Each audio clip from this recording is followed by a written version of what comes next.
So I think World Mental Health Day is important because any day that's dedicated to mental health raises awareness, which is so important, but also I think it's important for young people because they need to become comfortable with not being okay and to become comfortable with talking, and a day like World Mental Health Day will help them do that. So for me and mental health, my issues and relationship with mental health started when I was young.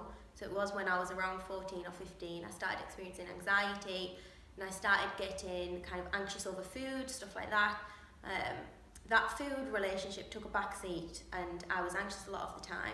And I think it's important this World Mental Health Day to realise in young people that these signs can appear at any time and at any age, and that they need to be aware of what these signs are.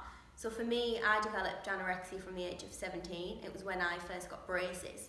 Most people get braces younger than 17. So if they're in a similar situation to me and they're told they need to start eating healthily and it gets out of control, it's good for them to be aware of the signs and to be able to pick up on any kind of mental health kind of stipulation, stuff like that. It's good to be aware, and the younger that we start teaching people how to be aware, the better. So right now I'm actually in a really good place and it's taken me years to get here. But first and foremost, what I realise is I need to put me first.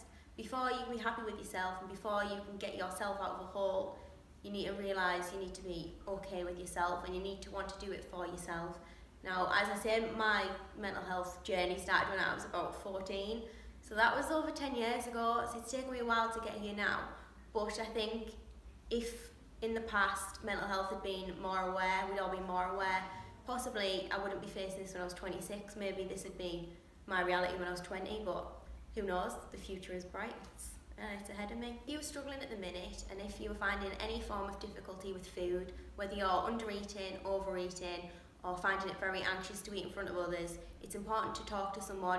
Talk to a GP, talk to your mum, your dad, your teacher, a friend, but make sure you're talking, because if you don't talk, you'll become withdrawn and who knows what will happen. The answer is always to talk.